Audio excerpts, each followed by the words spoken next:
याद करिए 2014 के पहले, 2017 के पहले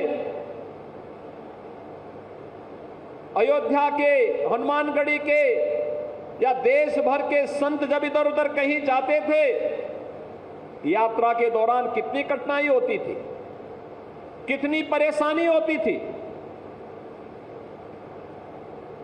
लोग आदर के भाव से नहीं देखते थे,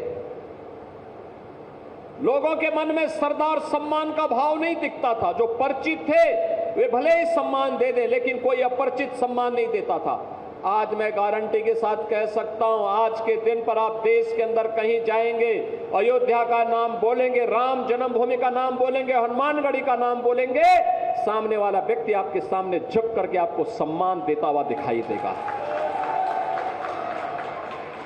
अयोध्या के नाम से लोगों के मन में एक नई, उसके चेहरे पर चमक देखने को मिलती है। अयोध्या धाम का नाम सुनते ही अगले व्यक्ति के मन में एक नया उत्साह देखने को मिलता है, एक नया उमंग देखने को मिलता है। कारण है अयोध्या को यह भव्य स्वरूप देने के प्रधानमंत्री जी के विजन को जब जमीनी धरातल पर उतारने के लिए हम लोगों ने कार्य प्रारंभ किया, तो मैं अभिनंदन करूंगा अयोध्या वासियों का कि अयोध्या वासियों ने उसका अक्षरशः पालन करने में अपना योगदान दिया।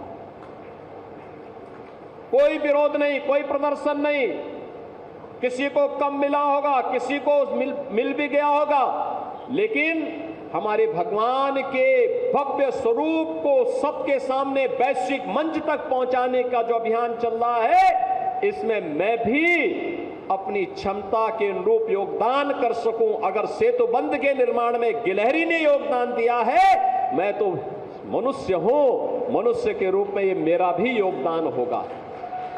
और आज अयोध्या भव्य दिख रही है, आप देख रहे होंगे।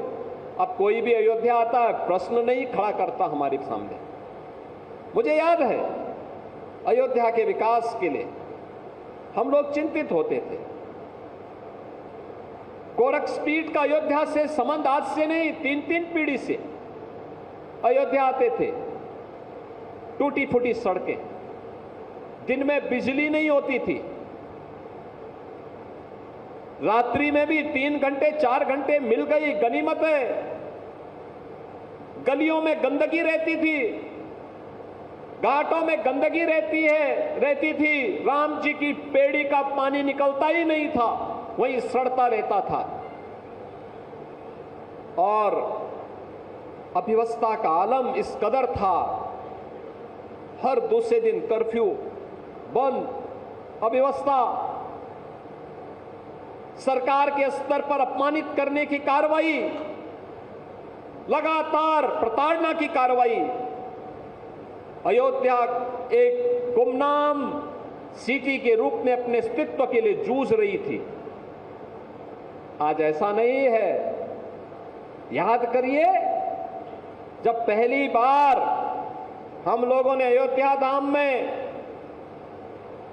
2017 में दीपोत्सव के कार्यक्रम के साथ हम जुड़ने के लिए आए थे। मेरा विश्वास था ये दीपावली तो अयोध्या ने दी है दुनिया को, भारत को दिए सनातन धर्म का प्रमुख पर्व और त्योहार अयोध्या ने दीपावली के रूप में दिया है।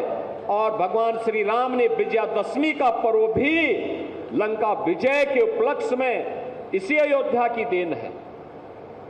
तो लोग जब बोलते थे कैसे होगा, हमने कहा होगा, अयोध्या का वैभव आएगा, जरूर आएगा, कोई रोक नहीं पाएगा। दीपोत्सव के कार्यक्रम के साथ हम जुड़ने के लिए आए थे।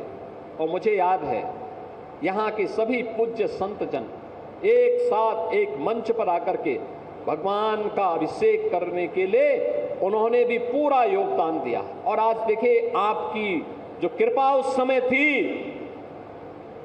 उसके उपरांत फिर 5 अगस्त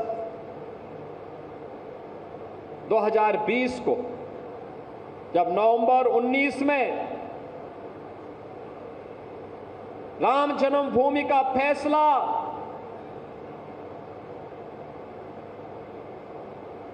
हिंदुओं के पक्ष में व सनातन धर्म के पक्ष में राम जन्मभूमि तीर्थ क्षेत्र ट्रस्ट के नाम पर हुआ, तो उसके उपरांत अयोध्या के मंदिर के भूमि पूजन कार्यक्रम के लिए पहली बार देश का कोई प्रधानमंत्री अयोध्या आकर के राम जन्मभूमि का दर्शन करने के लिए जाता है।